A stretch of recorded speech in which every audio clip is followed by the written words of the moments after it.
राधा स्वामी जी।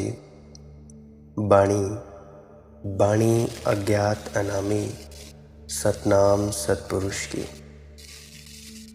आज की सत्संग वीडियो का विषय है संसार और परमात्मा में क्या अंतर है, सच्चा धर्म कौन सा है, धर्म की खोज कैसे करें, धर्म की खोज क्या है, किस तरह से कर सकते हैं।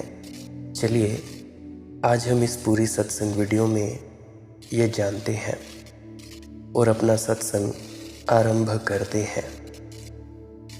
गुरु प्यारी सत्कारयोग सत्संग जी।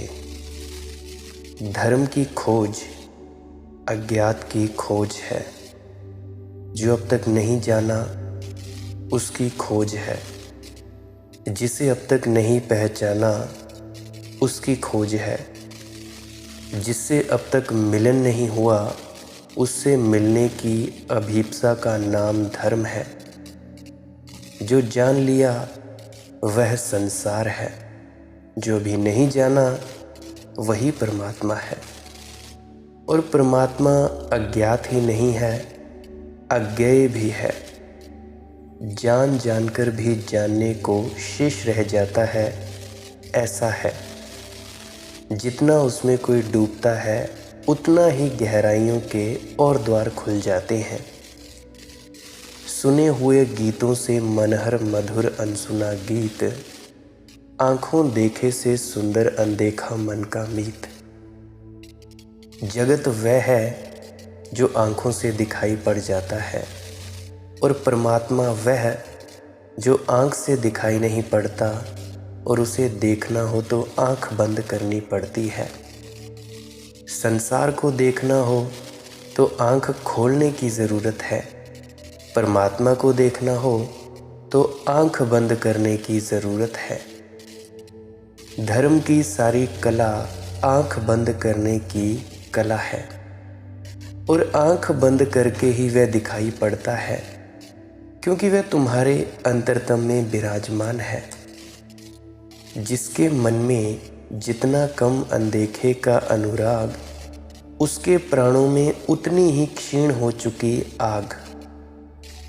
वह जीवित ही नहीं है जिसको अनजान ने नहीं पुकारा, और जिसके प्राणों में अभीप्सा नहीं है अज्ञेय के शिखरों को लांघ जाने की, अज्ञात सागरों में नाव छोड़ने की।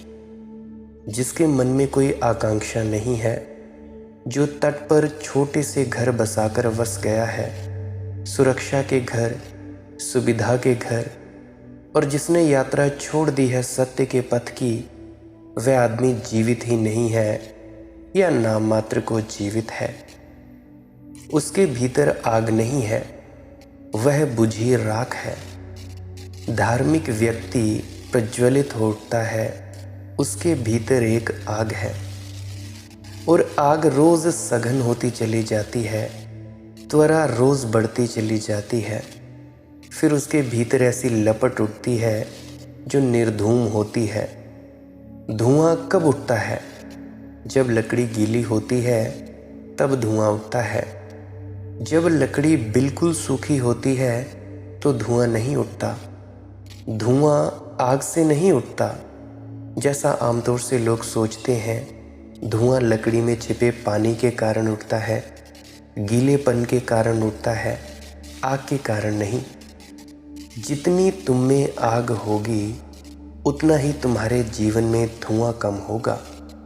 लेकिन अभी तो धुआं ही धुआं है, आग तो कहीं दिखाई नहीं पड़ती तुम्हारे जीवन में। वासना ने तुम्हें बहुत गीला कर दिया है, ध्यान तुम्हें सुखा दे। तपस्या शब्द बड़ा प्यारा है, विकृत हो गया, गलत लोगों के हाथ में पड़कर विकृत हो गया है। अन्यथा शब्द बड़ा प्यारा है। देखो, तप का अर्थ होता है सूखना, सुखाना। तपश्चर्या का अर्थ होता है तुम्हारे भीतर का सारा गीलापन विदा हो जाए, तुम बिल्कुल सूखी लकड़ी हो जाओ। फिर जो आग प्रज्वलित होगी निर्धूम होगी। फिर तुम्हारी आंखें साफ होंगी, और वह जो दूर से दूर वह भी दिखाई पड़ता है, और वह जो छिपा से छिपा है उसके चेहरे से भी घूंघट हट जाएंगे। तन से मन की शक्ति अधिक है, प्रबल देह से प्राण, पृथ्वी से आकाश बड़ा है, जाने से अनजान। जिसके प्राणों में जितना कम अनजाना आकाश, उसका उतना ही कम सार्थक पृथ्वी का आभास। व्यर्थ रहोगे पृथ्वी पर अगर आकाश से अपरिचित रहे। अगर जाने में ही घूमते रहे तो कोल्हू के बैल हो। जाने में घूमना तो बर्तुलाकार घूमना है। अनजान की यात्रा ही, प्रतिपल अनजान की यात्रा ही तुम्हें उसके निकट लाएगी जो शाश्वत है, सत्य है, और तुम्हारे जीवन की ऊब चली जाएगी।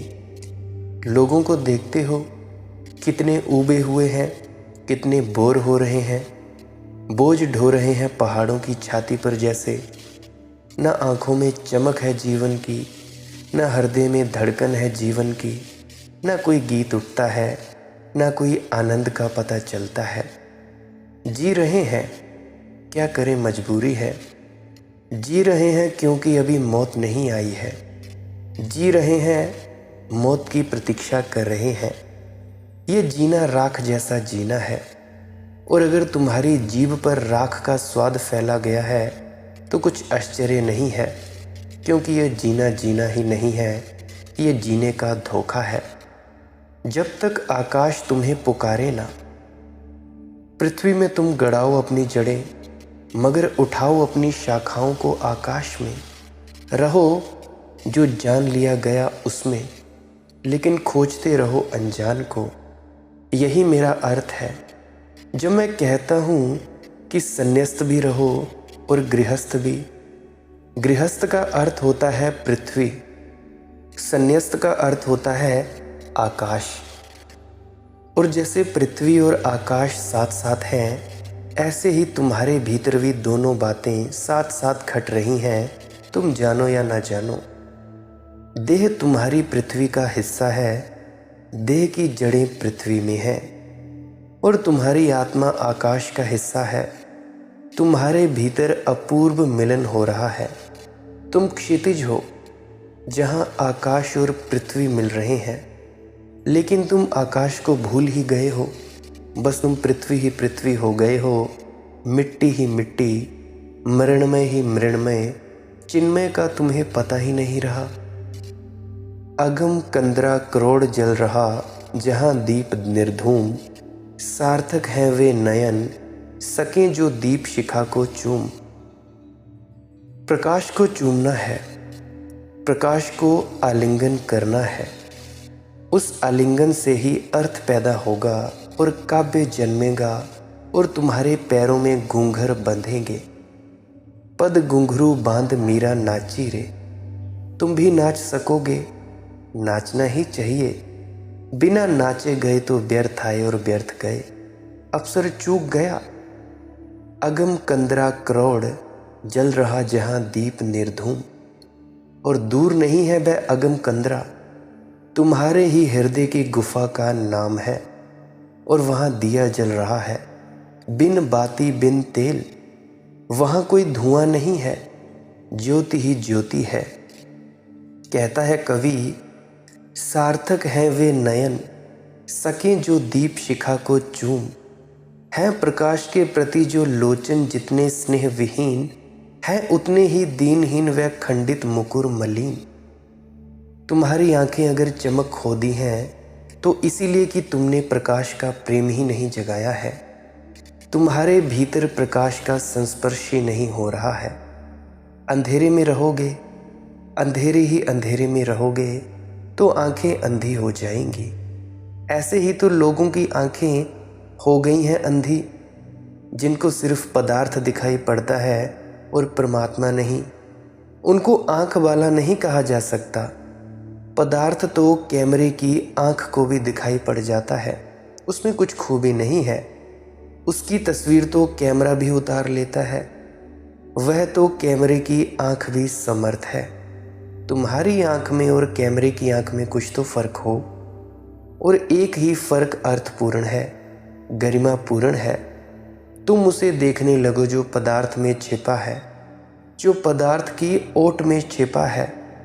नहीं तो आंखें तुम्हारी उदास ही रहेंगी, हृदय तुम्हारे टूटे ही रहेंगे, वीणा के तार तुम्हारे कभी संभलेंगे ना, तुम्हारे भीतर अनाहत का नाद कभी उठेगा नहीं। और सब तुम्हारे भीतर मौजूद है। तुम बीज हो परमात्मा के, मगर अभी बीज हो, संभावना हो। संभावनाओं को सत्य करना है। अभी तो एक स्वप्न हो, अभी तुम एक सत्य नहीं हो।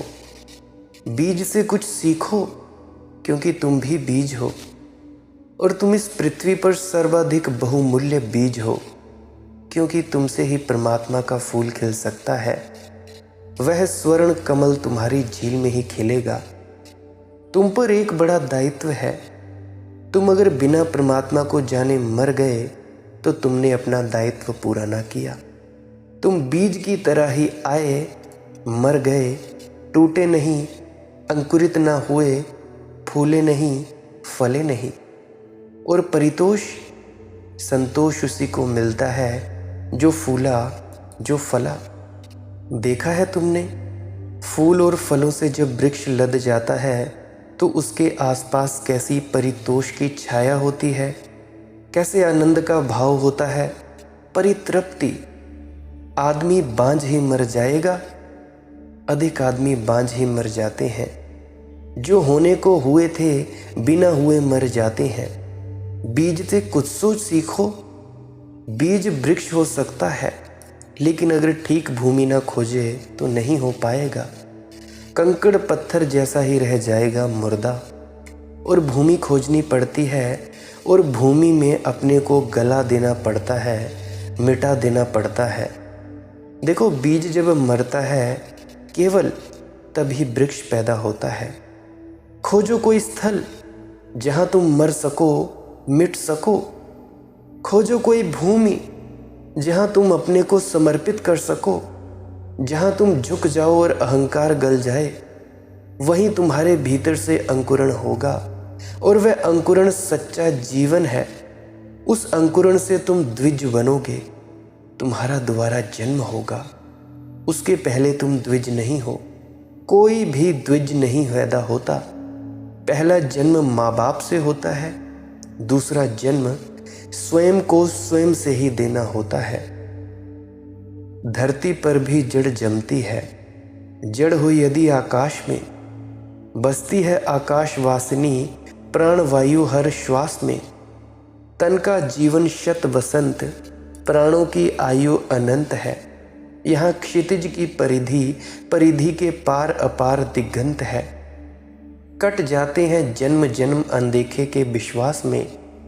धरती की मुस्कान क्षणिक है, धरती के आंसू अविरल। प्रतिबिंबित मानस नयनों में, आकुल अंतर विश्व विकल। तुम जिसे जीवन कहते हो वह जीवन बिल्कुल व्यर्थ है। उस तरह जीने वाले तो जिए ही नहीं। जो ना जिया है वही जिया है। धरती के इतिहास में, धन की दौड़ में, पद की दौड़ में, प्रतिष्ठा की दौड़ में तुमने जीवन समझा है? ऐसे जो लोग जिए ही नहीं। जानने वालों से पूछो, जागों से पूछो, वे कहेंगे ऐसे जो जिए वे जिए ही नहीं। फिर कौन जिया? जो बाहर के प्रति मरा और भीतर के प्रति जगा, केवल वही जिया। जो परिधि पर नहीं जिया, केंद्र पर जिया, वही जिया। जो अंतरात्मा में जिया, केवल वही जिया। जो अंतरात्मा में जीता है फिर बाहर तो ऐसे हो जाता है जैसे जल में कमल। नहीं कि बाहर नहीं जीता, उठता है, बैठता है, चलता है, फिरता है, सब करता है जो करना है। लेकिन अब ना कोई आसक्ति है, ना कोई आग्रह है, ना कोई पकड़ है। अब अस्पर्शित जीता है। अब बाहर की कोई धूल उसके दर्पण को गंदा नहीं कर पाती। ज्यों की त्यों धरी री दीनी चतरिया, खूब जतन से ओढ़ी रे चदरिया। जीता है लेकिन चादर मैली नहीं हो पाती। ज्यों की त्यों धर देता है। ये तुम्हारी संभावना है। इस संभावना को पूरा करो, इस चुनौती को अंगीकार करो। मंदिर मस्जिद जाने से तुम धार्मिक ना हो जाओगे। इस चुनौती को स्वीकार करोगे तो धार्मिक हो जाओगे। अब हम थोड़े सरहपा के सूत्रों को समझने की कोशिश करेंगे। अभी मैं सरहपा की थोड़ी सी बानी लूँगा। एक बड़े संत थे सरहपा, ब्राह्मण होते हुए भी ब्राह्मण नहीं थे। फिर जब परमात्मा हो गए, फिर ब्रह्म को जाना, फिर वे ब्राह्मण हुए।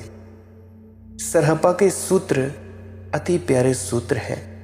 एक एक शब्द को खूब गहनता से हृदय में उतारना। एहसो परम महासुखण पर्ण अपणम। सहज शून्य अवस्था का, समाधि का ना तो आदि है, ना अंत है और ना मध्य, ना वहाँ जन्म है ना निर्वाण। यह अलौकिक महासुख है, न इसमें पराये का भान रहता है न अपना। समाधि है स्वर्ण फूल। जब तक तुम समाधि ना जान लो तब तक प्रयास रुके ना। जब तक तुम समाधि ना जान लो तब तक जीवन को दांव पर लगाए जाना। तब तक चले चलना है, तब तक नाव खेनी है। समाधि के तट तक नाव ले चलनी है। समाधि को बिना जाने जो गया उसका आना जाना व्यर्थ ही हुआ। उसने नाहक की कष्ट झेले, उसने नाहक ही अनंत अनंत रास्तों की धूल खाई, मंजिल पर पहुंचा ही नहीं। समस्याओं में ही जिएगा जो समाधि को नहीं जानेगा। समाधि का अर्थ होता है परम समाधान। सरहपा समाधि को कहते हैं सहज शून्य अवस्था। सहज का अर्थ होता है तुम्हारे ही भीतर उमगी, तुम्हारे स्वभाव से ही निःसृत। असहज का अर्थ होता है ऊपर से थोपी गई। तुम्हारा जो व्यक्तित्व है अभी ऊपर से थोपा गया है, असहज है। ये तुम्हारे ही भीतर से नहीं आया है, ये समाज ने तुम्हें ओढ़ा दिया है। कोई हिंदू घर में पैदा हो गया तो हिंदू है, माँ बाप ने एक आवरण ओढ़ दिया। हिंदू घर में पैदा हो गया तो वेद पढ़ता है, गीता पूजता है। और यही बच्चा जैन घर में पैदा होता है तो इसे कभी फिक्र न आती गीता की और वेद की, और वह कभी हिंदू मंदिर न जाता। अभी कुछ व्यक्ति खुद को राधा स्वामी कहलाते हैं। जो बच्चा राधा स्वामियों के घर में पैदा हो गया उन्हीं का साहित्य पढ़ता है, गुरु को बिना जाने, गुरु को बिना महसूस किए। बच्चा साहित्य तो पढ़ता है, ऊपर ऊपर से विश्वास ओढ़ लेता है, परंतु अंदर से कच्चा रह जाता है। मैं दरख्वास्त करता हूँ उन माँ बाप से, अपने बच्चों को अपना प्रेम दो। अपना जो भी तुम अनुकरण करते हो वो मत दो। बच्चे को स्वतंत्र करो। ये नहीं कि भाई तुम अगर किसी डेरे में जाते हो, तुम अगर किसी सत्संग सेंटर में जाते हो तो वो खोज ही ना करे। बच्चे को अपनी खोज करने दो, तुम उस पर थोपो मत कुछ भी। देखो, जो बच्चा जैन मंदिर में पैदा होता है इसकी फिक्र ही नहीं करता गीता वेद पुराणों की, राधा स्वामी साहित्य की। ये जैन मंदिर गया होता, इसने महावीर को पूजा होता, इसके माँ बाप ने इसे दूसरे कपड़े उड़ा दिए होते। देखो, तुम जो हो अभी उधार हो, नगद नहीं हो, कृत्रिम हो। दूसरों ने तुम पर कुछ रंग दिया है, अभी तुमने अपना रंग जाना नहीं। तुम्हारे चेहरे पर दूसरों ने मुखौटे लगा दिए हैं और आईनों के सामने खड़े होकर उन्हीं मुखौटों को देखकर तुम समझते हो ये तुम्हारा चेहरा है। ये तुम्हारा चेहरा नहीं है। तुम्हारा चेहरा और परमात्मा का चेहरा अलग ही नहीं है। तुम्हारा चेहरा वही है जो तुम जन्म के साथ लेकर आए थे, न जिसका कोई नाम था, न जिसका कोई रूप था, न जो हिंदू था, न राधा स्वामी, न मुसलमान, न ईसाई, न बौद्ध, जो न शूद्र था न ब्राह्मण, जो बस था। शुद्ध होना वह सहज है। वह रूप या वह अरूप अब भी तुम्हारे भीतर मौजूद है। कितने ही कपड़े पहना दिए गए हों, तुम्हारा स्वभाव अब भी उन कपड़ों के भीतर मौजूद है। तुम अपनी नगनता में अब भी अगर जाग जाओ तो उसे जान लो जो तुम्हारी निजता है। मगर तुमने तादात्म्य कर लिया है, तुमने वस्त्रों को जोर से पकड़ लिया है। तुम कहते हो यही वस्त्र मैं हूँ, और वहीं भूल हो गई है, वहीं चूक हो गई है। तुम शरीर का होना अपना होना समझते हो। शरीर एक वस्त्र है, तुम इसे अपना होना समझते हो। तुमने अपने नाम को समझ लिया कि ये मैं हूँ। नाम लेकर आए थे, कोई तो नाम लेकर आता नहीं है। तुमने अपनी भाषा को समझ लिया कि ये मैं हूँ। भाषा लेकर आए थे, कोई भाषा तो लेकर आता नहीं। ना कोई धर्म लेकर आता है, ना कोई देश लेकर आता है। ये सब बातें सिखा दी गई हैं। ये तुम्हें तोतों की तरह रटवा दी गई हैं। तुम तोते बन गए हो और बड़े अकड़ रहे हो, क्योंकि तुम्हें वेद याद है, तुम्हें संतों की बाणियाँ याद हैं, क्योंकि तुम्हें कुरान कंठस्थ है। तुम्हारी अकड़ तो देखो, और तुम्हें ज़रा भी होश नहीं है कि तुम जब आए थे ना कुरान थी तुम्हारे पास, ना वेद थे तुम्हारे पास, ना कोई सत्संग था तुम्हारे पास। तुम थे, एक कोरे कागज़ थे तुम। और जब तुम कोरे कागज़ थे तब तुम परमात्मा से जुड़े थे।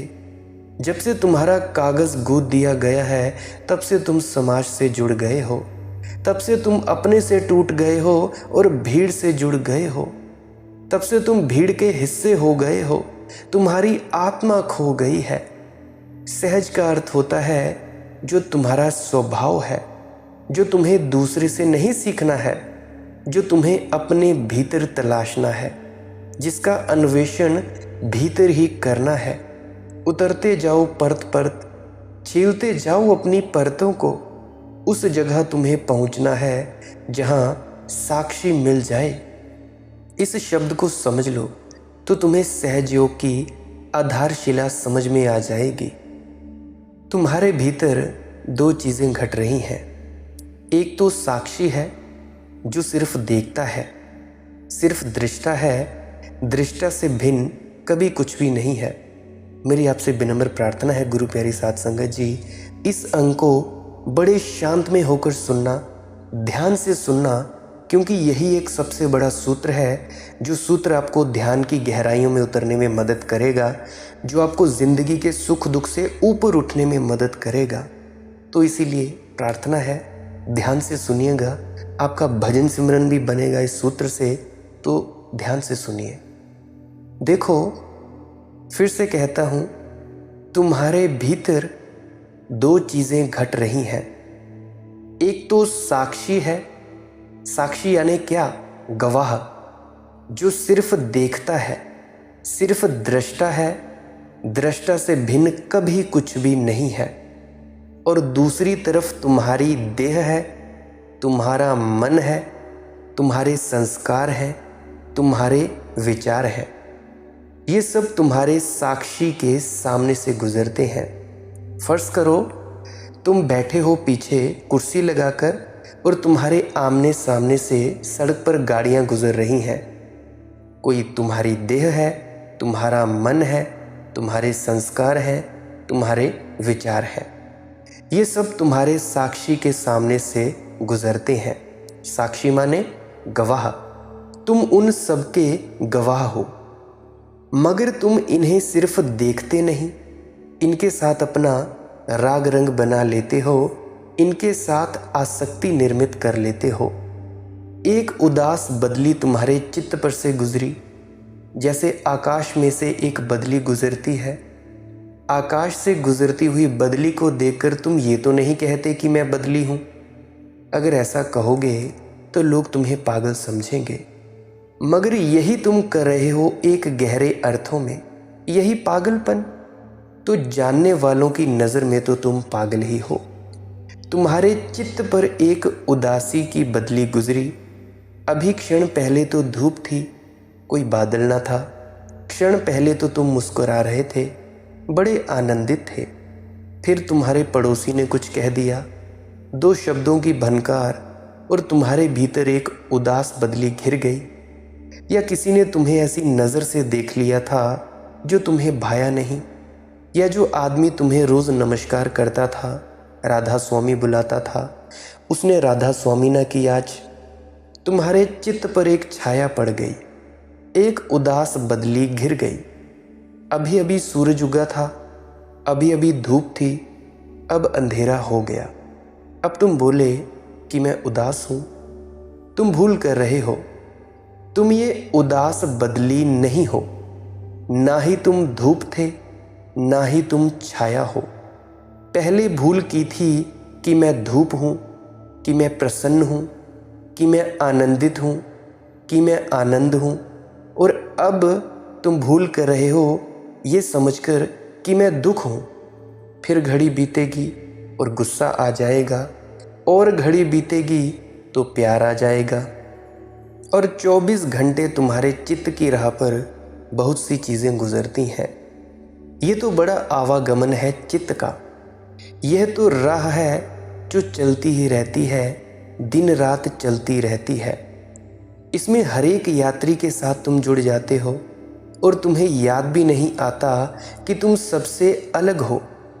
सुख दुख आते हैं, चले जाते हैं। तुम ना तो आते हो ना जाते हो, ना तुम्हारा कोई आना है ना जाना है। सुख दुख मेहमान बनते हैं, क्षण भर को टिक जाते हैं तुम्हारे भीतर थोड़ी देर को, फिर विदा हो जाते हैं। तुम मालिक हो, तुम आतिथ्य हो। ये तो सब अतिथि हैं, आते जाते रहते हैं। तुम इसमें से किसी के साथ भी अपने को एक ना करो। एक किया, तादात्म्य किया, भ्रांति हो गई। बस चित्त की भाव दशाओं के साथ तादात्म्य का हो जाना ही संसार है, और चित्त की भाव दशाओं के साथ तादात्म्य का टूट जाना साक्षी का जन्म है, वही समाधि है। मैं कहता हूँ तुम सिर्फ देखो, दुख आए तो देखो और जानते रहो कि मैं देखने वाला हूँ, मैं दुख नहीं हूँ। क्या कहा मैंने? दुख आए तो देखो और जानते रहो कि मैं दुख को देखने वाला हूँ, मैं दुख नहीं हूँ। और तुम चौंकोगे। इस छोटे से प्रयोग को उतारो जीवन में, यह कुंजी है। इससे अमृत के द्वार खुल जाते हैं। दुख आए देखते रहो, जागे रहना, क्योंकि पुरानी आदत हो गई है, जन्मों जन्मों की आदत हो गई है जल्दी से दुखी हो जाने की। कहना कि मैं देखने वाला हूँ, कि मैं तो सिर्फ शीशा हूँ, कि दुख की छाया बन रही है। ठीक, इससे शीशा दुखी नहीं होता। छाया गई, शीशा फिर खाली हो जाता है। तुम शीशा मात्र हो, दृष्टा मात्र, साक्षी मात्र, अपने दुख के गवाह हो। और फिर देखना, अचानक हैरान हो जाओगे, दुख की बदली है और तुम दुखी नहीं हो। दुख की बदली वहाँ है, तुम यहाँ हो। दोनों के बीच अनंत आकाश है, दोनों के बीच अनंत फासला है, जो कभी भरा नहीं जा सकता, कभी जोड़ा नहीं जा सकता।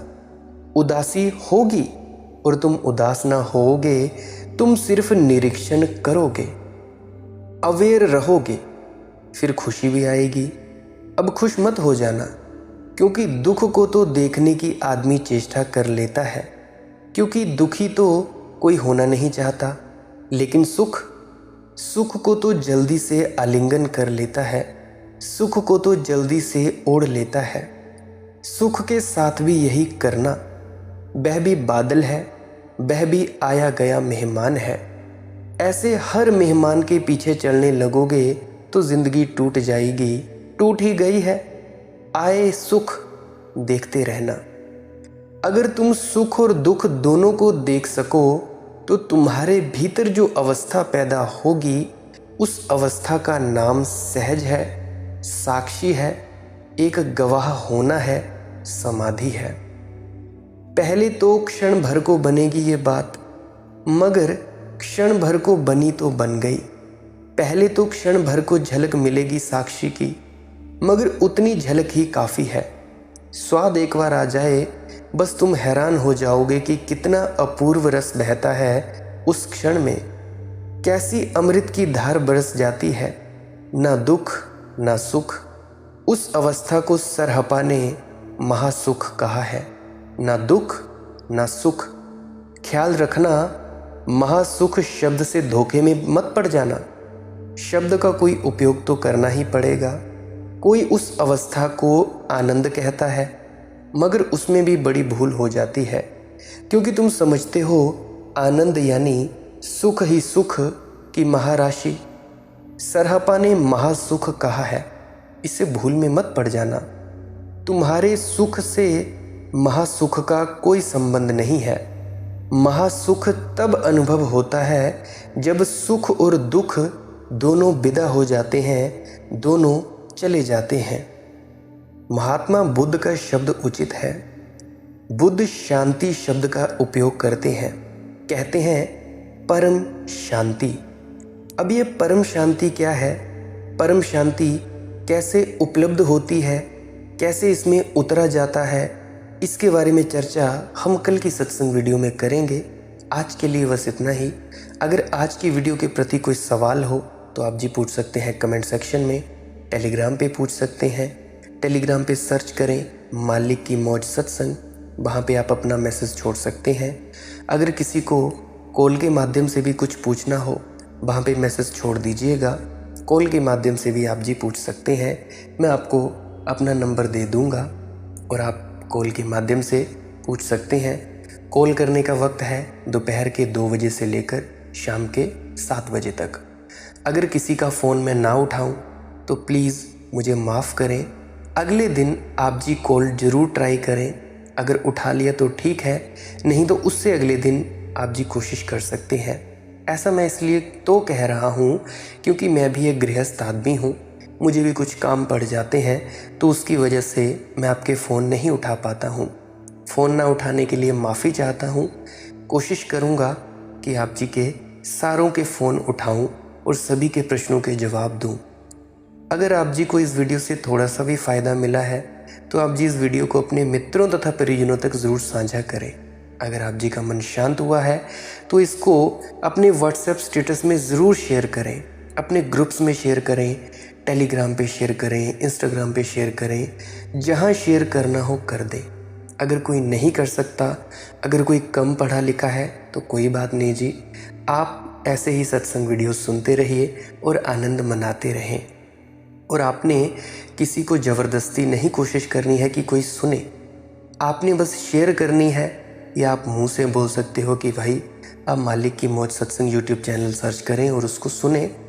कोई सुने चाहे ना सुने, आपका बस कर्म है कहना, ज़बरदस्ती नहीं करनी है। ये उसकी मौज। आपकी मौज क्या है? आपकी मौज है बस बताना। सामने वाले की मौज क्या है कि वो चाहे सुने चाहे ना सुने। ज़ोर ज़बरदस्ती से कुछ नहीं करना है।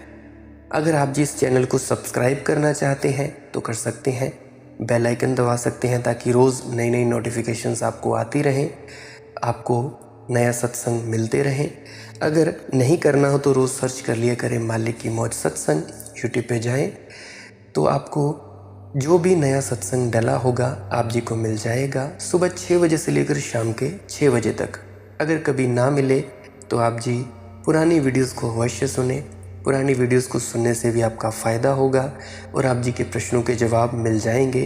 क्या पता मिल जाएं, और ना मिले तो आप जी मुझको कॉल कर सकते हैं। और हाँ, एक और मेरी प्रार्थना है कि फ़ोन करने से पहले मुझे कृपया इस चैनल की कम से कम 30 से 35 वीडियो ज़रूर सुने, ताकि आपको ये तो पता लगे कि आप मुझसे पूछना क्या चाहते हैं। आपको पता ही नहीं होता कि आप मुझसे क्या पूछना चाहते हैं, आप चाहते क्या हो, ताकि आपके जो सभी प्रश्न हैं वो क्लियर हो जाएं कि आप पूछोगे क्या। तो कहता हूँ कि पुरानी वीडियोस को अवश्य सुने और अपने आप को शांतमय बनाएं, आनंद में बनाएं। अंत में आपके भीतर बैठे परमात्मा को प्रणाम करता हूँ। आपका बहुत बहुत शुक्रिया, बहुत बहुत धन्यवाद। मेरा प्रणाम स्वीकार करें। राधा स्वामी जी।